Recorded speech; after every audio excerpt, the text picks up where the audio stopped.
అరుణాచల శివ అరుణాచల శివ అరుణాచల శివ అరుణ శివ అరుణాచల మనుచు స్మరించు వారల అహము నిర్మూలింపు మరుణాచల.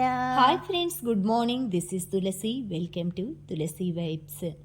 ఇలా మనం మార్నింగే భక్తి గీతాలు అలా ఏదైనా పాజిటివ్గా వైబ్రేషన్స్తో ముందుకు వెళ్ళామంటే ఆ డే అంతా కూడా మనకి ఎంతో ప్రశాంతంగా పాజిటివ్గా ఉంటుందని నేను నమ్ముతాను. అది మీతో కూడా షేర్ చేసుకుంటున్నాను. కావాలంటే చూడండి. ఎవ్రీడే కూడా మనం ఏదో ఒకటి, మనకి వెంకటేశ్వర స్వామి సుప్రభాతం కావచ్చు, కామాక్షి అమ్మవారి పాటలు కావచ్చు. ముఖ్యంగా నేను అరుణాచలం వెళ్ళొచ్చినప్పటి నుంచి అండి, అరుణాచలంలో అరుణాచల శివ అనే సాంగ్ అయితే నాకు మైండ్లో నాటుకుపోయిందండి. అంటే పాడటానికి నాకు చూడకుండా పాడటం అయితే రాదనమాట. ఇప్పుడు పాడింది కూడా నేను చూసే పాడాను. కానీ వింటూ ఉంటే మనకి ఎంతో ప్రశాంతంగా ఉంటుంది. అది వినటం వల్ల మనం నేర్చుకోవటం ఈజీగా ఉంటుంది. ఆ పాట అంటే నాకున్న ఇష్టంతో పదే పదే వింటున్నాను, తొందరగా వస్తుందనేసి. ఎప్పటికైనా సరే అండి, ఆ పాట నాకు వినంగా ఏదైనా వచ్చేస్తుందండి. అలా నేనైతే ఒక టార్గెట్ పెట్టుకున్నాను. చక్కగా ఈ పాట అయితే విని చూడండి, మీకు చాలా బాగుంటుంది. తర్వాత ఈరోజు నిత్య పూజ ప్రతిరోజు కూడా ఎలా చేసుకోవాలి, నేను ఏ విధంగా చేసుకుంటాను, నిత్య పూజతో పాటు తులసమ్మ చెట్టుకి అలా ఎలా పూజ చేసుకుంటాను. తర్వాత ఈరోజు బుధవారం అండి. గణపతికి నా దగ్గర ఉన్న గణపతులు ఎన్ని, వాటికి నేను ఎలా ప్రతి బుధవారం ఎలా పూజ చేసుకుంటాను. సంకటనాశన గణపతి పూజ అయితే కాదండి, ఇది నార్మల్ బుధవారం గణేష్ పూజ. అది మీతో షేర్ చేసుకుంటాను. ఎవ్రీడే మార్నింగ్ ముగ్గులు అవన్నీ పెట్టుకున్న తర్వాత నా ఎక్సర్సైజ్ అయిపోగానే నేను మొత్తం స్నానం అది చేసేసి ఫ్లవర్స్ తీసుకొచ్చి పెట్టుకుంటానండి. ఫస్ట్ నేను పూజ చేసేలేక వాడిపోకుండా ఉండటానికి మందారం పువ్వు అయితే కృష్ణయ్య దగ్గర ఉర్లీ బౌల్లో, మిగతా ఫ్లవర్స్ అయితే బాక్స్లో వేసి ఫ్రిడ్జ్లో పెట్టుకున్నాను. నా పూజ స్టార్ట్ అయ్యేసరికి 9 అవుతుందండి. మా హస్బెండ్ ఆఫీస్కి 8:30కి వెళ్తారు. వెళ్ళాకైతే నేను ఒక హాఫ్ అన్ అవర్ ఏవైనా చిన్న చిన్న పండ్లు అలా ఇలాంటి కూరగాయలు అవన్నీ నానపెట్టుకోవటం, మా హస్బెండ్ వెళ్ళే టైం కల్లా ఇల్లు అంతా క్లీన్ చేసేసుకోవటం, మొత్తం పని అయిపోతుందండి. ఆ బ్రేక్ఫాస్ట్ అది అయిపోగానే, ఆయన ఆఫీస్కి వెళ్ళిపోగానే నేను కూరగాయలన్నీ క్లీన్ చేసుకోవటం, ఇలాంటివన్నీ హాఫ్ అన్ అవర్ ఈ పనులన్నీ చూసుకొని ఒక 10 మినిట్స్ న్యూస్ చూస్తానండి. మనకి ప్రతిదీ పూజలు పునస్కారాలతో పాటు ప్రపంచంలో ఏమవుతుందో కూడా తెలుసుకోవాలండి. నాకైతే ఎక్కువగా బయట ఏం జరుగుతుంది, మన దేశం స్టేట్ దాని గురించి కొంచెం, దేశంలో అయితే ఎక్కువ చూడనులే కానీ మా స్టేట్ వరకు అయితే ఆంధ్రప్రదేశ్ న్యూస్ అయితే చూస్తానన్నమాట. ఆ తర్వాత తెలంగాణ న్యూస్ కూడా ఆల్మోస్ట్ వచ్చేస్తుంది, తెలుగే కాబట్టి రెండు. నాకు ఆంధ్ర తెలంగాణ అలాంటి భేదాభిప్రాయాలు ఏం లేవండి. రెండు కూడా మన తెలుగు స్టేట్సే అనమాట. చెన్నై కానీ నాకు ఏదైనా కూడా అండి, నాకు ఇండియా, నేను ఇండియన్, ఐఎమ్ ఏ ఇండియన్ అంతే. నేను ఆంధ్ర కాదు, తెలుగు అంటే తెలుగు ఎక్కువగా కాబట్టి లోకల్ ఛానల్స్ ఎక్కువ చూస్తాము. మనం ఉన్న చోట ఏం జరుగుతుంది అనే నాలెడ్జ్ ఉండాలి కదా కొంచెం మనకి. అందుకనేసి ప్రతిరోజు కూడా ఎవ్రీ డే ఒక్క 15 మినిట్స్ అయినా మీరు న్యూస్ వాచ్ చేయండి. మార్నింగ్ టైం వస్తుంది, ఈవినింగ్, ఆఫ్టర్నూన్, ఎప్పుడు ఎనీ టైం వస్తూ ఉంటుంది. అదే పనిగా న్యూస్ ఛానల్లో కొట్టుకుంటూ మీటింగ్లు పెట్టేసి కొట్టుకునే స్టేజ్ వరకు వెళ్తారండి. తర్వాత ఉంటామండి అనేసి నమస్కారం అందరికీ అనేసి చెప్పి వెళ్ళిపోతుంటారు. నాకు చాలా లాస్ట్లో నవ్వు వస్తూ ఉంటుందన్నమాట. ఫస్ట్ ఇలాంటివి చూసే స్టార్టింగ్లో అరే ఏంటి వీళ్ళు కొట్టుకునే స్టేజ్ కొరకు వచ్చారు, అయ్యో వీళ్ళని అనుకుంటారు. కానీ ఆ మీడియా వాళ్ళు రెచ్చగొడుతూ ఉంటారు, వాళ్ళు కొట్టుకునే స్టేజ్కి వెళ్ళి తర్వాత అందరికీ నమస్కారం అందరికీ ప్రేక్షకులకి అనేసి వెళ్ళిపోతారండి. ఆ తర్వాత వెళ్ళి వాళ్ళందరూ చాయ్ తాగటం ఇవన్నీ నార్మలే ఉంటుందేమో కానీ ఇలాంటి న్యూస్ అయితే నేను ఎక్కువ చూడను. కానీ ఇంపార్టెంట్ ముఖ్యమైన విషయాలు ఏవైనా ఉంటే అవైతే కొంచెం సేపు ఒక 15 మినిట్స్ అలా చూస్తాను. తర్వాత నేను స్నానం అది చేసేసుకొని ఎవ్రీడే కూడా మా గార్డెన్లో కనకాంబరాలు అవి పూస్తాయండి. ఇవి వచ్చి గరిక నేను బ్యాడ్మింటన్ నుంచి వచ్చేప్పుడు డైలీ తెచ్చుకుంటాను. ఇవి మనకి సిటీస్లో దొరకటం రేర్ అండి.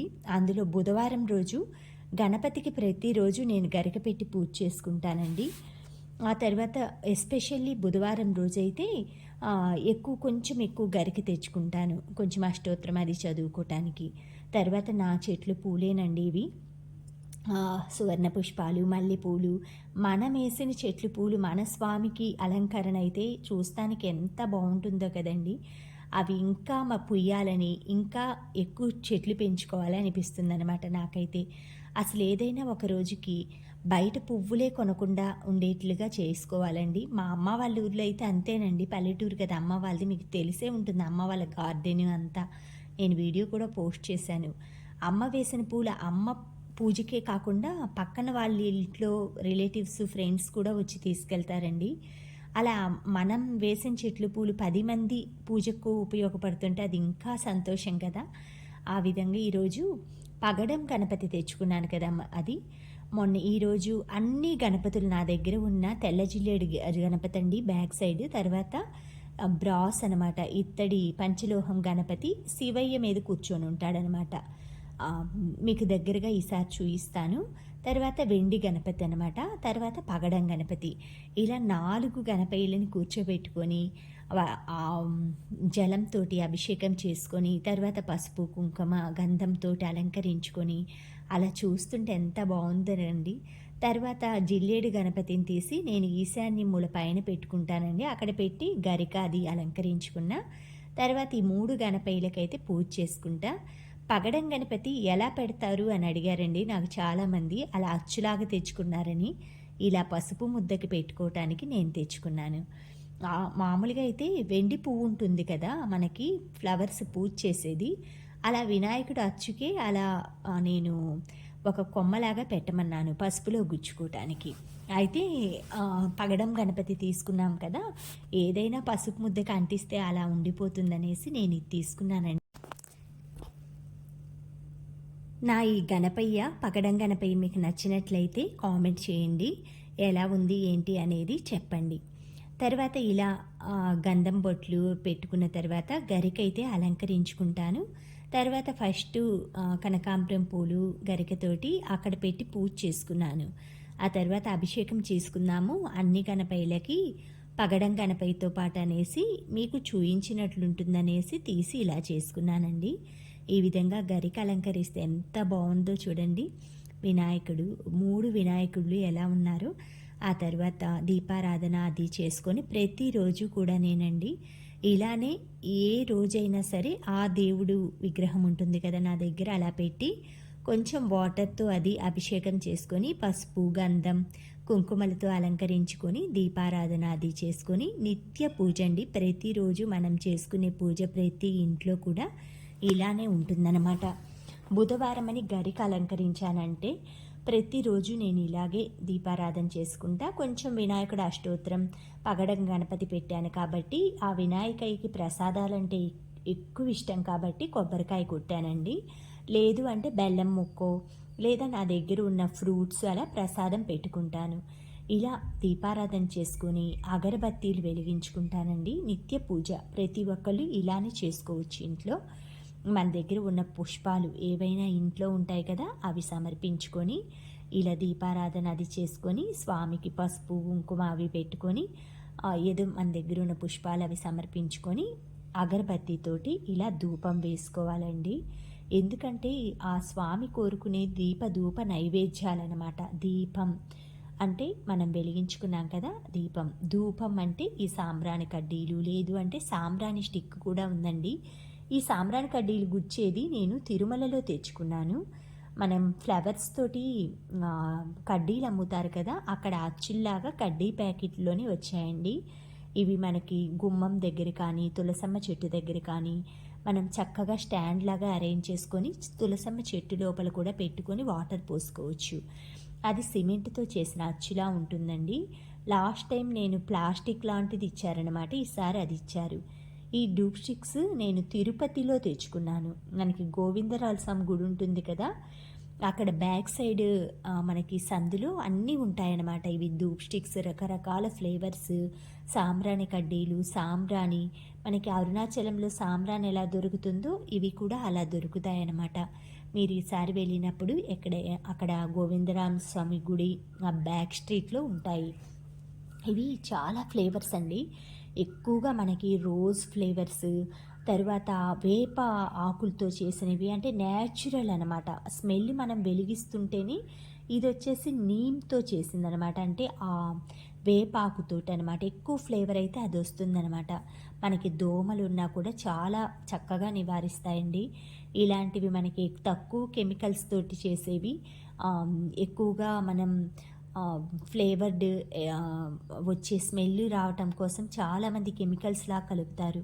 అలా కాకుండా ఇలాంటివి దొరికితే తెచ్చుకోండి. తర్వాత ధూపం అది వేసుకునేది ఉంది కదా, అందులో పెట్టేసేసుకొని వినాయకుడికైతే శుక్లాంబరధరం ఇవన్నీ చెప్పేసుకొని నేను గరికతోటి పూజ చేసుకుంటున్నానండి. సంకటనాశన గణపతి స్తోత్రం చదువుకుంటూ. ఆ తర్వాత పసుపు ముద్దకైతే ఆ ఎరుపు గణపతి నాకు చాలా బాగా నచ్చారండి. పగడంతో చేసింది, చిన్నదైపోయింది, కనిపిస్తుందో లేదో మీకు. నేనైతే చూయించాను లాస్ట్ వీడియోలో. ఏంటి మళ్ళీ చూయించాలంటే మీరు కామెంట్ చేసి అడిగితే నేను తప్పకుండా చూయిస్తాను. తర్వాత మల్లె పువ్వులతోటి ఈ విధంగా నా దగ్గర ఉన్న పువ్వులండి, మా గార్డెన్లోవి 3 రకాల పూలు పూసాయి కదా, ఆ 3 రకాలు గణపతికి అలంకరించాలి కదా. మనం ఫస్ట్ కొలిచే దైవం గణపతి కాబట్టి మన పెరట్లో ఏది పూచినా కూడా అది గణపతికి అయితే అంకితం అండి. ఈ విధంగా మొత్తం అన్ని సువర్ణ పుష్పాలు, కనకాంబరాలు, మల్లెపూలు ఇవన్నీ అలంకరించుకొని చక్కగా పూజ, అది నిత్య పూజ అయితే ఈ విధంగా చేసుకొని ముందు రోజు దీపారాధన కుందులు అవన్నీ అండి ఇవి. ఆ తర్వాత నాకు 4 days గ్యాప్ రావటం వలన దీపారాధన కుందులు అవన్నీ నేను ఇంకా 5 days దీపారాధన అది చేయనండి. లేడీస్ ప్రాబ్లమ్స్ అలా వచ్చినప్పుడు తర్వాత అయితే ఇలా చేసుకున్నాను. అవన్నీ డైలీ మా వారు అవన్నీ చేసుకుంటుంటారు కదా, కామాక్షి దీపం అలాగా. ఆ రూమ్లోకి మేము వెళ్ళాం కాబట్టి నాకు విగ్రహాలు అవి ఉన్నాయి కాబట్టి ఆయన దీపం పెట్టుకుంటారనమాట. అందుకనేసి అవన్నీ నేను ఈరోజు క్లీన్ చేసుకున్నాను. దీపారాధన అదంతా ఈ విధంగా కొబ్బరికాయ అది కొట్టేసేసి, కొబ్బరికాయ కొట్టేది కూడా అండి నాకు చాలా యూస్ఫుల్గా ఉందన్నమాట. లాస్ట్ టైము ఇది కొనక ముందైతే గ్లాస్లో పట్టటము, కింద పోవటము, మొత్తం మెస్సీగా ఉండేది.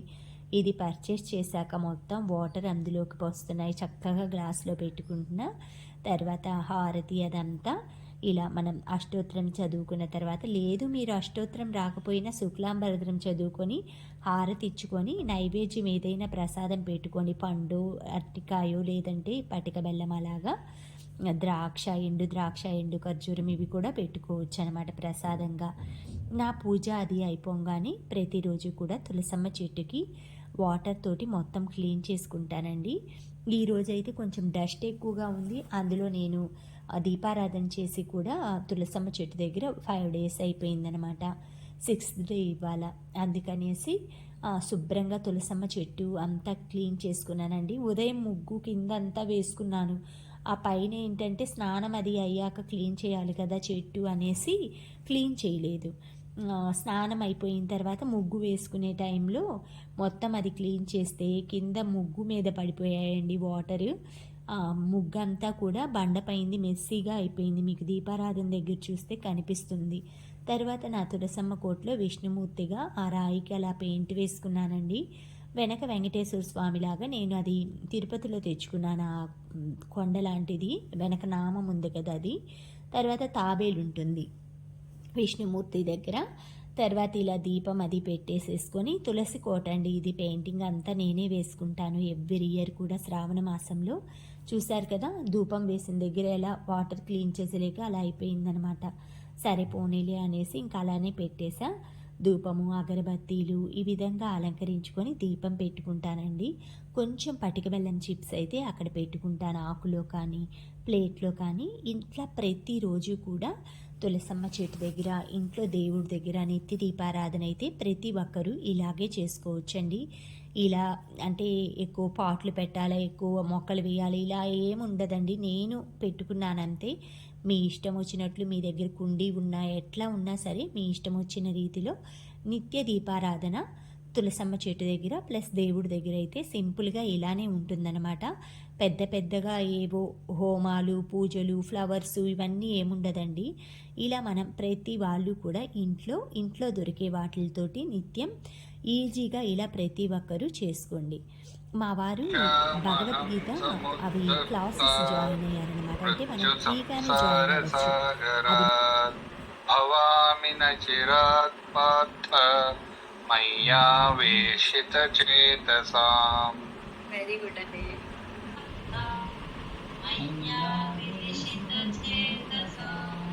వెరీ గుడ్ అండి.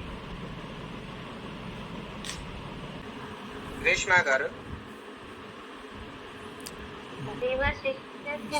ఏవ అతః అంశయః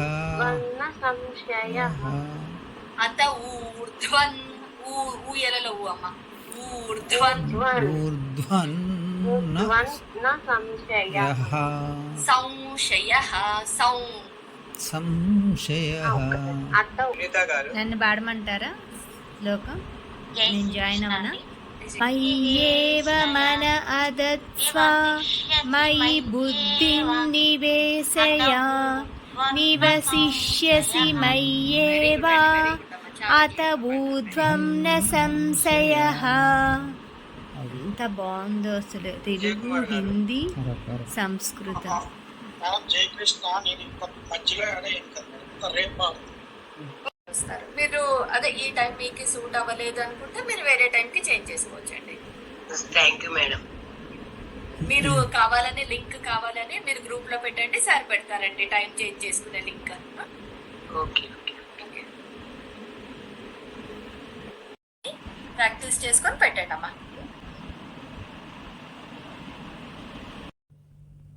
ఇవి వచ్చి భగవద్గీత క్లాసులండి, గీతా క్లాసెస్. మనం ఎవరిమైనా జాయిన్ అవ్వచ్చు. లింక్ అది చేసుకొని ముందుగా మనం రిజిస్ట్రేషన్ చేసుకోవాలన్నమాట. వాళ్ళు ఒక వాట్సాప్ గ్రూప్ లాగా క్రియేట్ చేస్తారు. ఎవ్రీడే కూడా 40 minutes అయితే క్లాస్ ఉంటుందన్నమాట. మనకి ఆ భగవద్గీత శ్లోకాలు చిన్న పిల్లల నుంచి పెద్దవాళ్ళ వరకు జాయిన్ అవ్వచ్చండి. పిల్లలకి మెయిన్గా సమ్మర్లో జాయిన్ చేయండి. ఆ తర్వాత వాళ్ళు క్లాస్ టైం ఇస్తారనమాట. మనం రిజిస్ట్రేషన్ చేసుకున్న దాంట్లోనే మనం టైం కూడా రిజిస్టర్ అవ్వాలన్నమాట. అంటే నేను మార్నింగ్ 10 to 10:40 దాకా అనమాట. మా హస్బెండ్ వచ్చేసి ఈవినింగ్ టైము, ఆయన డ్యూటీ నుంచి వచ్చిన తర్వాత ఆయన 1 hour 40 minutes అండి అలా క్లాస్ జాయిన్ అవుతారు. వాళ్ళు ఇందులో శ్లోకం మంచి చేత చదివించి దానికి అర్థం తాత్పర్యం అన్నీ కూడా చక్కగా వివరిస్తారు. మనం ఒక్కళ్ళమే చదవటం కంటే ఇలా గ్రూప్లో జూమ్ కాల్లో అందరం కూడా ఈ అర్థాలు ఆ భగవద్గీత సారాంశం అనేది తెలుసుకోవటం చాలా ఇంట్రెస్టింగ్గా ఉంటుందండి. తప్పక ఇంట్రెస్ట్ ఉన్న వాళ్ళు జాయిన్ అవ్వండి. ఇవన్నీ ఫ్రీగానే ఉంటుందన్నమాట గీతా క్లాసెస్. ఆ తర్వాత మనకున్న చిన్న లైఫ్లో భగవంతుడికి కొంచెం పార్ట్ అయినా ఎవ్రీడే ప్రతి ఒక్కరూ కేటాయించాలి. ఇలాంటి క్లాసెస్ కూడా భగవద్గీత అంటే నేర్చుకోవటం ఇంట్రెస్ట్ ఉండటం కూడా భక్తేనండి. ఇలా కూడా మన భక్తిని చాటుకోవచ్చు అన్నమాట. మనం హిందువులం. హిందూ సాంప్రదాయం ప్రకారం భగవద్గీత అనేది ప్రతి ఒక్కళ్ళు చదవాల్సిన వినాల్సిన అర్థం చేసుకోవాల్సిన గ్రంథం అన్నమాట. ఈ విధంగా నా వంట పనులు ప్రతిరోజు కూడా పూజ తర్వాత కుకింగ్ అన్నీ ఇలాగే ఉంటాయండి రొటీన్గా. ప్రతి ఒక్కరు కూడా వాళ్ళ హ్యాపీగా వాళ్ళ లైఫ్ని ఎంజాయ్ చేయాలంటే సిస్టమేటిక్గా ప్లాన్ చేసుకుంటే అన్ని సంతోషాలు మన వెంటే ఉంటాయి.